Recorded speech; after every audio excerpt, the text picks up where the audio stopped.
Today we're talking about 5 must-play arcade games from the 80s that you might not have heard of, but trust me, they're totally worth your time today. These obscure titles weren't as famous as the other well-known arcade hits such as Pac-Man or Donkey Kong, but they all offered something really special and unique, and are still a hell of a lot of fun to play. So join me in this Retro Gaming Boss retrospective as we go back to the 80s to take a closer look at 5 of my favorite arcade games that you need to play in 2025. First up, let's hit the gas with RoadBlasters, released by Atari in 1987. This game was a mix of car combat and racing with a heavy emphasis on shooting. Imagine a post-apocalyptic world where you're driving a car while blasting enemies, collecting power-ups, and avoiding hazards, all while speeding down a deadly highway. What makes this one different is the constant multitasking that's required to even finish a level. While trying not to crash, you're lining up the perfect shot at enemies, while at the same time trying to capture fuel orbs and even catch some power-ups that are dropped by a ship that swoops in from above. When you get into the zone here, it feels so tight as you thread the needle perfectly and move on stage after stage. Speaking of retro, I remember throwing quarters into this one as a kid at the arcade and having so much fun while blowing through my weekly allowance, chugging Capri Sun and chomping on a bunch of Jolly Rancher candies. That sugar rush perfectly complemented the sweet action and heightened the sense of accomplishment after passing another level in the game. I highly recommend it.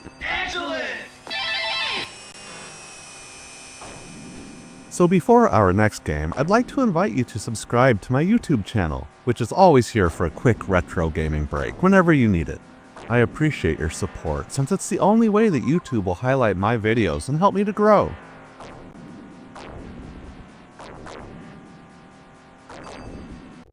Next up, we've got a title that really made a mark in the light gun genre, Operation Wolf, released in 1987 by Taito. While this game wasn't the first light gun shooter, what made it stand out was the light gun itself on the arcade cabinet. I mean, it looked just like a real, life-sized Uzi. It even had a side button for a grenade launcher on it. Now I know, that sounds freaking ridiculous, and it was, but in the most awesome possible way. Just imagine dropping a quarter into this bad boy and seeing that intro that seems to have come straight out of the iconic 80s movie Rambo. After getting you all psyched up, you're dropped into the action and begin mowing down hordes of enemies, popping away on full auto. Vehicles then start rolling in like APCs and helicopters, which you take down with well-placed shots from your grenade launcher.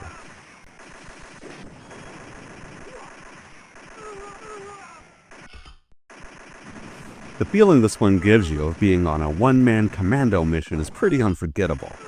Operation Wolf's rapid-fire action and military-themed gameplay kept players coming back for more, and its influence on future light gun shooters can be overstated.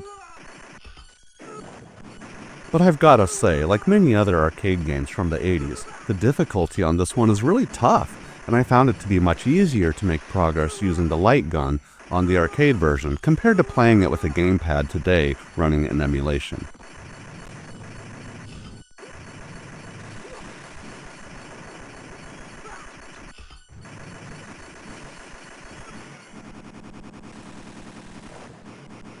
You have sustained a lethal injury.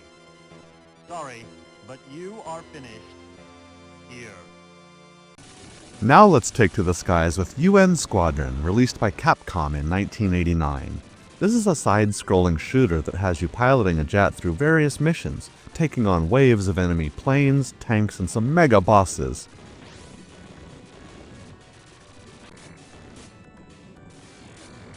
The inspiration of the movie Top Gun is clear, but what sets Squadron apart is some light RPG elements. Players can choose to pilot 3 different aircraft, each with strengths and weaknesses. For example, the F-14 Tomcat has weapons like the powerful Phoenix missile that are best suited for aerial combat, and in contrast, the mighty A-10 Warthog has ferocious ground attack capabilities. Also, during each mission you earn money based on your score, to buy new and more powerful weapons and other upgrades. This adds a fun element of strategy and planning compared to the typical shoot-'em-up formula, which provides a lot of replay value. The game controls are nice and smooth, with a well-balanced difficulty curve. With its beautiful graphics, fun characters, and non-stop action, Squadron stands out as one of my all-time favorite arcade shooters from this era. It's a perfect example of what I call a feel-good game that you can keep coming back to. So now it's your turn to try it out for yourself.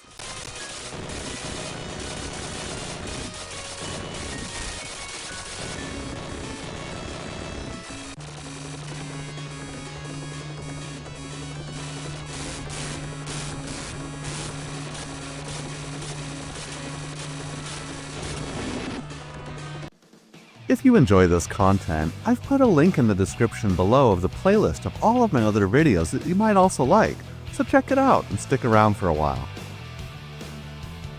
And for number 4, we've got Moon Patrol, released in 1982 by IREM and distributed in North America by Williams.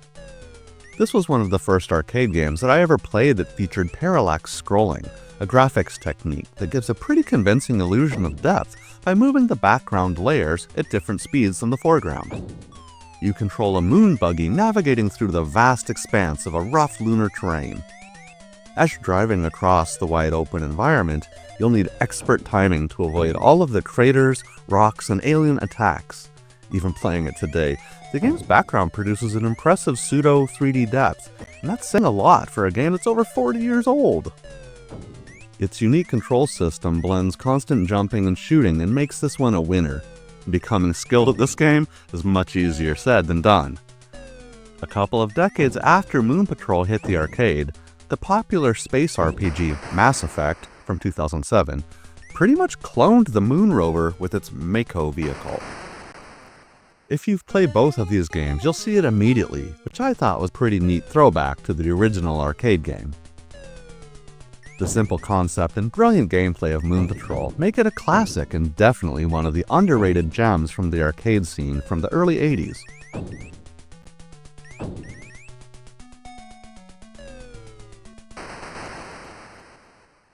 And last but not least, we have Heavy Barrel, a 1987 release from Data East.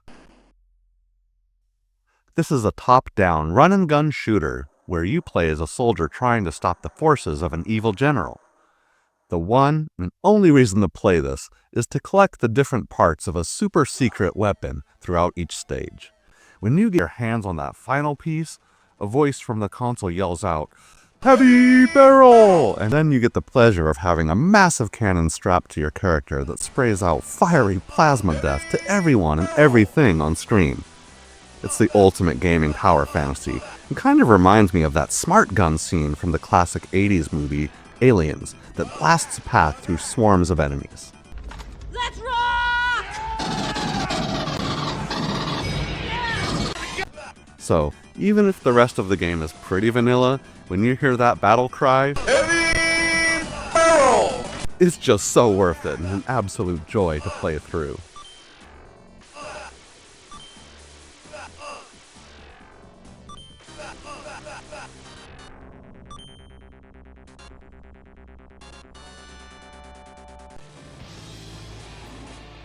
So there you have it, 5 incredible but underrated arcade games from the 80s that deserve a place in my retro gaming hall of fame. These titles pushed the boundaries of what was possible, each in their own ways, pioneering new gameplay mechanics and improved visuals that created new experiences that were ahead of their time. These games truly helped build the foundation on which many modern games draw from today. If you're looking to dig deeper into the golden age of arcade gaming, give these a try and you might discover your new favorites. But that's just what I think. I'd love to hear your comments too about any of your favorite arcade games from the 80s. And if you're new to retro gaming, I'd like to welcome you to the channel and ask you to subscribe right now to experience more of the pure joy from the retro gaming classics. Alright my friends, this is the Retro Gaming Boss signing out, reminding you to keep your games old school and keep those quarters glowing. Thanks for watching, and I'll see you on the next one.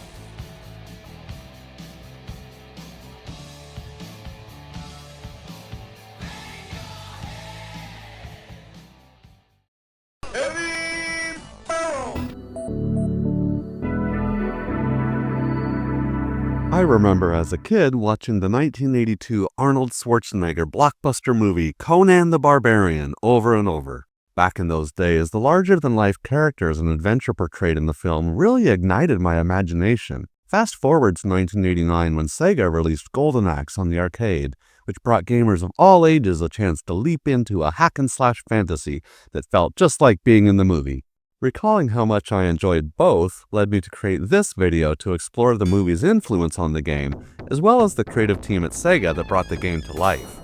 So grab your broadsword and gather up some magic vials as we set out on a retro gaming adventure in this retrospective look at the one and only Golden Axe. Before we dive into it, I'd like to invite you to subscribe to my YouTube channel, which is always here for a quick retro gaming break, whenever you need it. I appreciate your support, since it's the only way YouTube will highlight my videos. So let's start by setting the stage by providing some background about the main influences that shaped the development of this classic game, specifically about the similarities between Golden Axe and Conan the Barbarian. In Golden Axe, you set out to free the fantastical land of Uria. An evil knight known as Death Adder has captured the king and his daughter, holding them captive in their castle. He also took the Golden Axe, a magical emblem of Uria, threatening to destroy both the axe and the royal family unless the kingdom accepts him as a tyrannical ruler. 3 brave warriors set out on a quest to rescue the king and avenge the losses of their own family members that perished at the hands of Death Adder. In Conan the Barbarian, Conan also embarks on a journey to avenge the death of his family at the hands of the evil sorcerer Tulsa Doom, who commands an army and wields great power.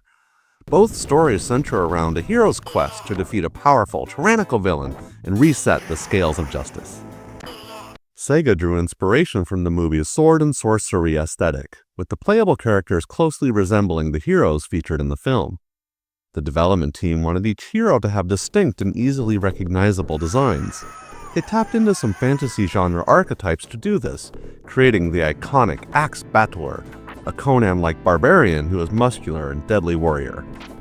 Tyrus Flair, the Amazonian, has an agile and ferocious build, and the fan-favorite dwarf character, Gilius Thunderhead, has a strong and durable appearance. Their character traits were designed to make them stand out visually, while offering different approaches in their fighting moves and gameplay style. As we see in Golden Axe, the heroes come together, making the most of their own unique abilities, fighting through the hordes to defeat Death Adder. Similarly, in Conan the Barbarian, Conan is not alone in his quest. He's aided by a group of companions including Subutai, the archer, and Valeria, the warrior. Do you want to live forever? Both of these titles emphasize the importance of teamwork and camaraderie in overcoming the forces of evil, although in Golden Axe, only 2 of the 3 heroes can play in co-op mode at the same time. Axe Battler is an obvious analog to Conan, with his powerful claymore sword and totally jacked physique.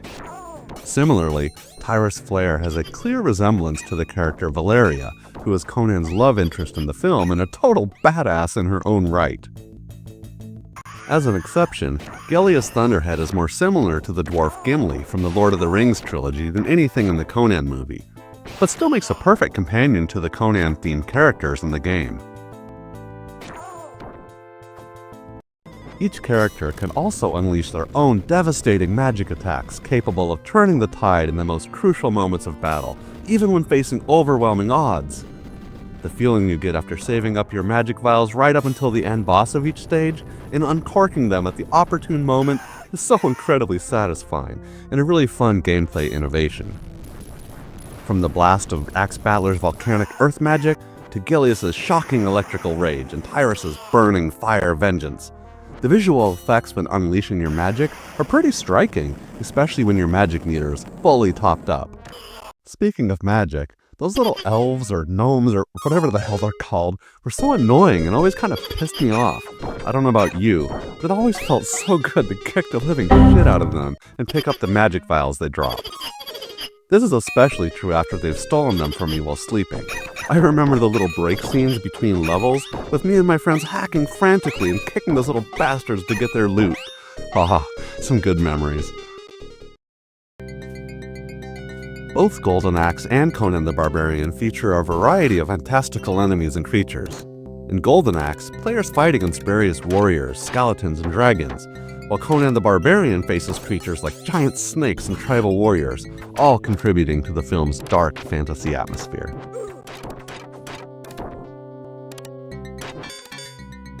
Another signature feature of the game was how it introduced beast riding on different creatures, from the cockatrice, affectionately referred to as chicken legs, that crossed over from the earlier Sega game Altered Beast, to flame-breathing dragons capable of one-hitting you or your foes with their deadly fire breath. On a larger scale, the surprise felt when first realizing that you're fighting on the back of a giant turtle that's swimming across the ocean, or seeing the giant creepy eyeball of the eagle that flew you toward Death Adder's castle added a new level of immersion and storytelling that made this game unforgettable. These similarities show how both Golden Axe and Conan the Barbarian draw from similar mythological and fantasy themes, with the central focus of a barbarian warrior fighting evil forces in a violent and magical world. One of the other things I got a kick out of is the enemy character Long Moan makes an eerily similar death moan sound effect to one of Tulsa Doom's henchmen when fatally wounded in the final battle scene of Conan the Barbarian. Take a listen and hear for yourself.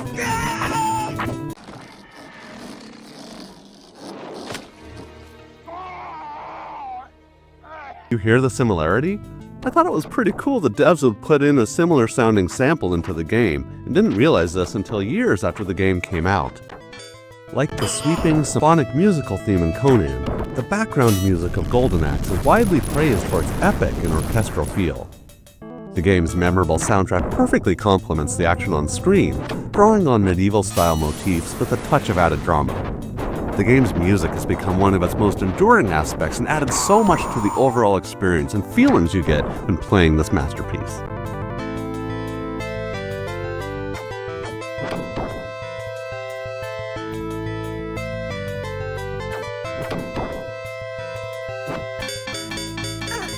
And even between stages, a sense of adventure continues with the incredible animation of the feather quill pen drawing out your route across the kingdom on a map, which really pulls you into the experience and creates a suspension of disbelief.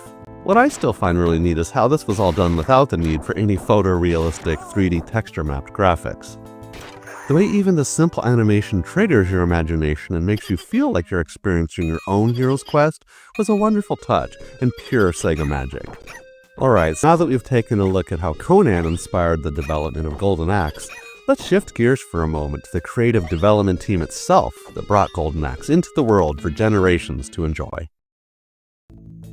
The developers behind Golden Axe were part of Sega's AM1 arcade division, a group known for producing some of Sega's most iconic arcade games of the 80s, with Golden Axe being one of its landmark titles.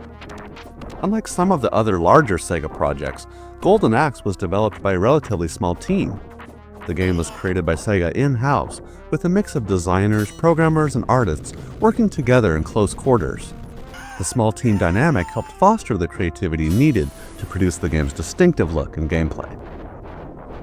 While we don't have time to go through each member of the team, I want to highlight a couple of key members and their contributions to building Golden Axe. The lead designer was Makoto Uchida, who was involved in designing the overall gameplay mechanics and character balance.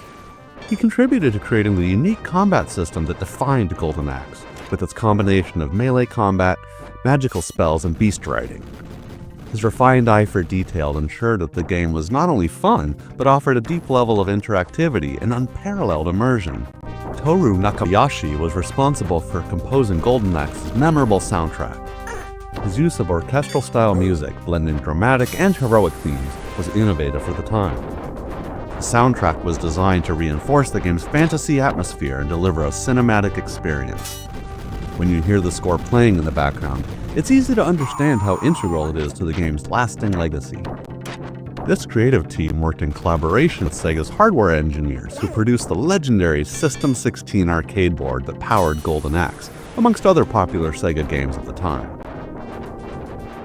This was an advanced platform for its day that supported the colorful and detailed 2D graphics, with fluid and smooth animation that was vital to Golden Axe's visual appeal.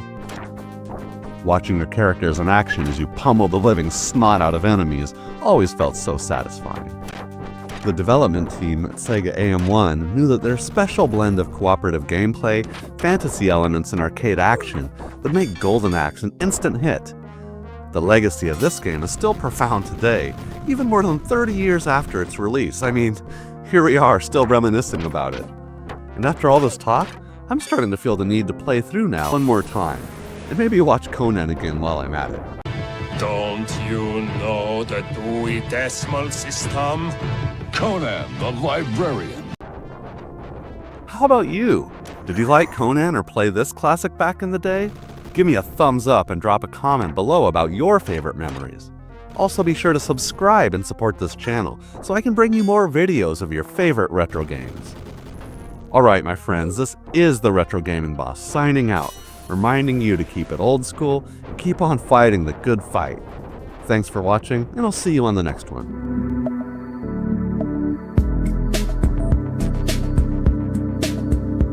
There's no doubt about it. Smash TV is an absolute monster of an arcade game and an unforgettable, over-the-top, quarter-eating experience that became a cult classic for its fast-paced action, cartoonish violence, and outlandish concept.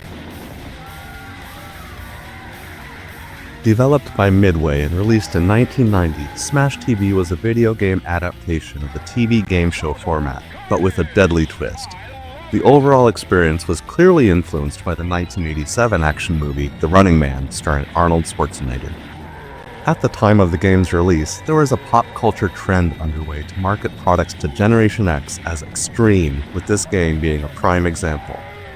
In Smash TV, players found themselves fighting for their lives while being recorded on a satirical TV game show stage, where they fought through hordes of enemies to win prizes while trying to survive a gauntlet of traps and defeat some insane bosses.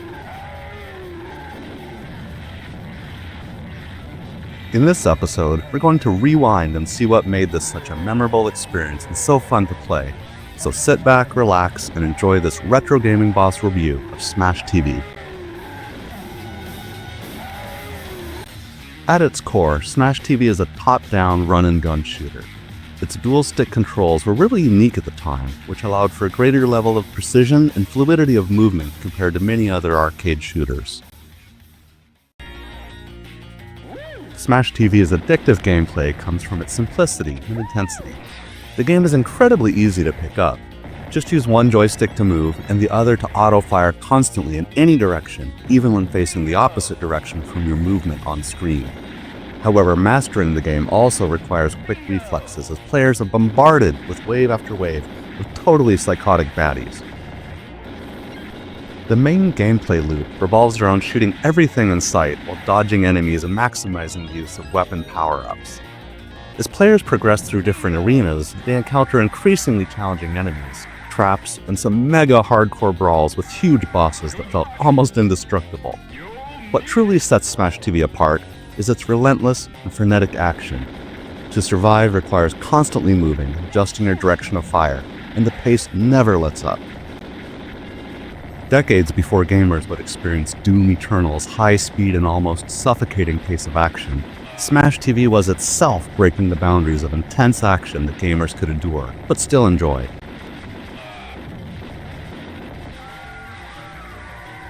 The feeling you get after surviving another stage after blasting away hundreds of baddies that are trying to mangle you is pure metal. It's like listening to a rock concert at full blast on the 4th of July, while chugging Jolt Cola and throwing down a couple bags of pop rock. Excellent! Let's see a few gameplay clips to capture that feeling. Big money, big prizes. I love it.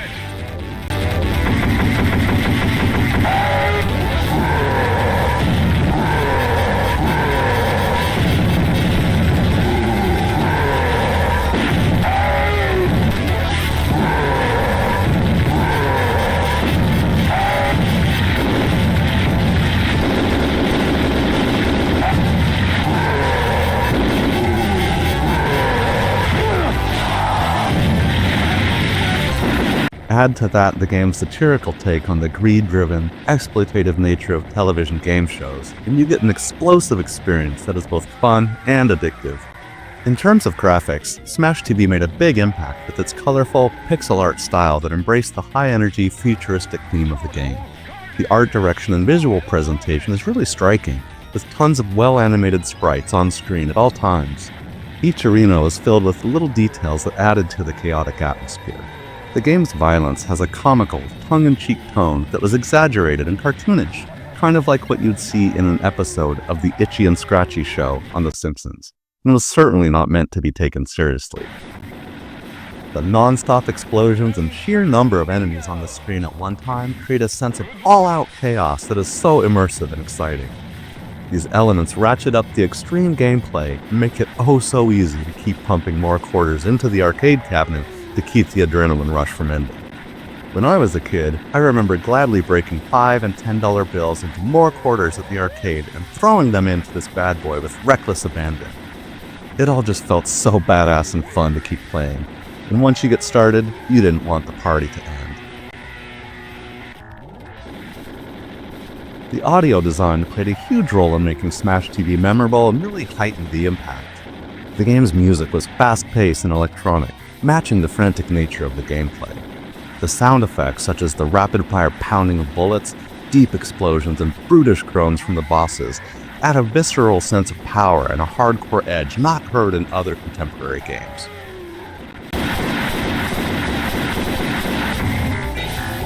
The announcer's voice also taunted players and called out rewards, which further amplified the sense of being trapped in a lethal, high-stakes game and added to the thrill of trying to stay alive. Hearing that cheesy game show host praise your skills as you survived through another stage made Smash TV a truly entertaining and unique experience. Good luck! You'll need it! The game cabinet at my local arcade had its speakers turned up all the way past 10 and was so loud it was almost deafening. When it was running in attract mode while waiting for players to join, the bass of the explosions could be heard while walking across the shopping mall. I remember the first time I encountered this beast after hearing the rattling explosions and groaning boss sound. I thought to myself, what the hell is that? And right then and there, I knew I had to go check it out and give it a go. Let's take a listen so you can better hear what I mean.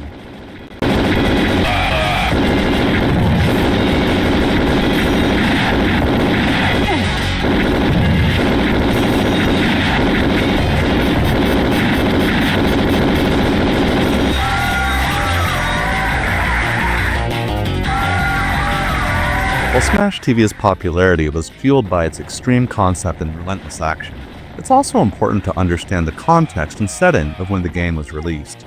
Remember, this came out way back in 1990, so the internet wasn't really a thing yet, and the next generation of video game consoles were still a few years away. So back in the day, without those other options, you just had to play this monster of a game in the arcade. When I think of it now, it's clear to see how unique the overall experience was, and how much better it felt compared to what was available on the 16-bit gaming consoles at that time. The game perfectly balanced a sweet spot of frantic action with absurd violence and dark humor, which made it a real standout in the crowded arcade space. Smash TV also offered cooperative gameplay, allowing two players to team up and tackle the waves of enemies together. The game's cabinet maximized the experience with dual joysticks for each player, making it a great social experience for gamers who loved intense, cooperative play. This encouraged camaraderie and competition, as friends could try to outdo each other while blasting away and trying to survive one more stage, and making it through just by the skin of their teeth. The subsequent console releases of this title on the Super Nintendo and Sega Genesis were both serviceable and pretty fun ports of the original. However, the graphics definitely took a hit, and some of the magic was lost mainly due to the limitations of their controllers, which could never quite replicate the fluid gameplay and ease of control that the dual-stick setup of the arcade provided.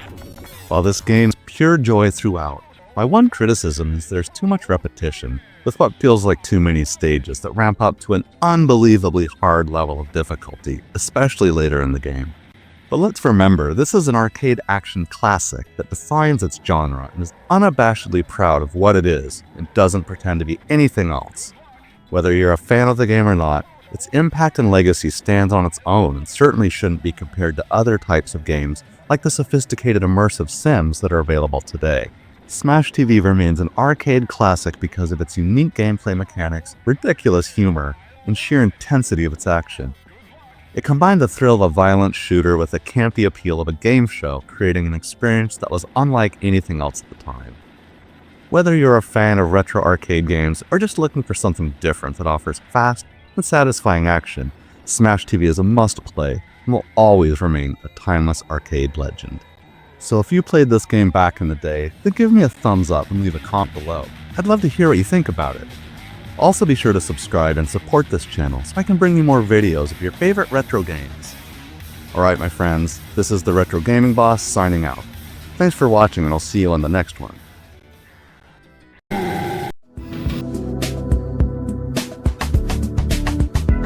It was 1986 when one of the world's most iconic rap albums hit the scene, the Beastie Boys' License to Ill.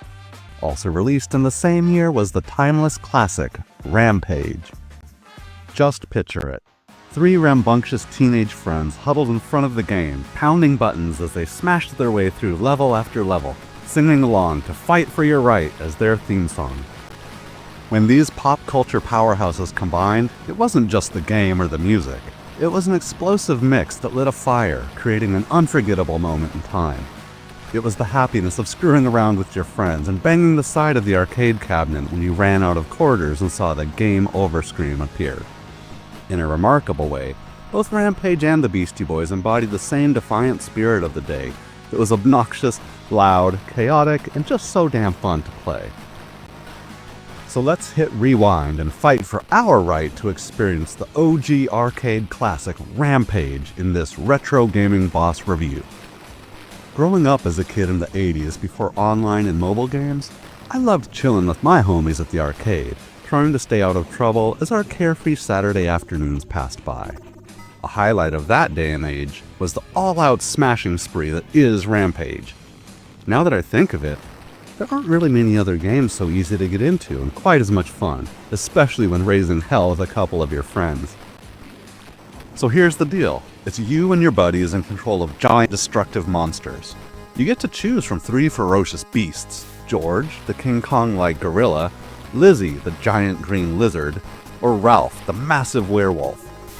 The goal? It couldn't be simpler. Destroy everything!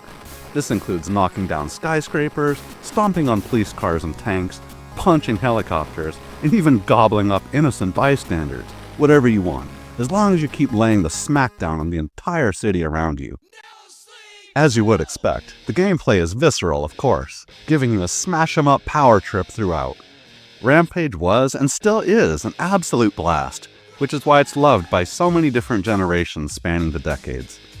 That would also explain the number of different sequels and follow-up games that have been released over the years on so many platforms. Rampage Mania even peaked in 2018 with the amazing big-budget Hollywood blockbuster movie of the same name. While those more recent entries are all great fun, none of them can even touch the thrill of the original arcade game, especially with the Beastie Boys on the stereo shouting their sick rhymes and rebelling against authority. As we played, we weren't just blowing up buildings, we were blowing up our own imaginations and fueling our independence as adolescents.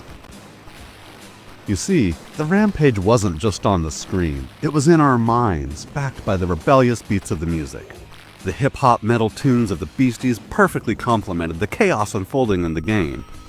Fight for Your Right became our real-life anthem as punk-ass kids of the 80s.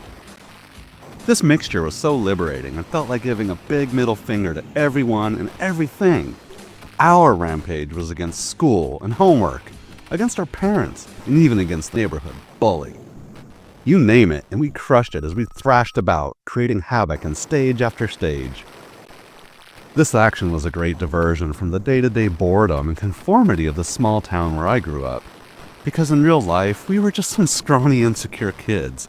But in Rampage, we became totally jacked and unstoppable badasses. We spent hours on end with huge grins on our faces as we smashed away. Sometimes it even seemed that the Beasties knew what we were playing as their music egged us on to fuck up even more shit. During some particularly intense levels when we were swarmed with tanks and getting lit up by helicopters, we'd even scream out in defiance, "We gotta fight!" as we made our valiant last stand. This experience was the perfect embodiment of our rebellious streak and the kind of stupid mischief we got into as kids during our real-life rampages. Whether blasting our speakers way too loud or eating mountains of candy on Halloween, making our school teachers go totally loco. Heck, I even remember sometimes riding our bikes all the way across town for no particular reason, just to get as far away as possible from adults, and staying out with friends way later at night than we were supposed to. Playing this game now somehow brings those amusing memories back to the fore and makes me chuckle about the absurdity of it all. But back to the gameplay. While it might seem repetitive by modern standards, its novelty was groundbreaking at the time, cementing its place as an arcade gem. If you've ever fantasized of becoming an enormous monster and laying waste to entire cities, Rampage delivers that experience with a giant serving of panache, great action and animation, with fun characters to boot. And in the end, Rampage was so much more than a game. It encapsulated some unforgettable moments earlier in life, and I suspect maybe some great memories of your own too. It's a retro snapshot of a bygone era when arcades were the heartbeat of your social life and interaction with friends. And what better soundtrack to those days than the Beastie Boys? Even now, when I hear those old school tracks, my inner King Kong starts to roar inside as I feel the strange urge to smash a few more buildings with my homies again. So what do you think? Is everything better with the Beastie Boys? Does Rampage stand on its own as the 800-pound gorilla of the arcade? If you played this classic back in the day, give me a thumbs up and drop a comment below about your favorite memories. And also be sure to subscribe and support this channel so I can bring you more videos of your favorite retro games. Alright my friends, this is the Retro Gaming Boss signing out and reminding you to keep it old school, keep it loud, and keep your Rampage going. Thanks for watching, and I'll see you on the next one.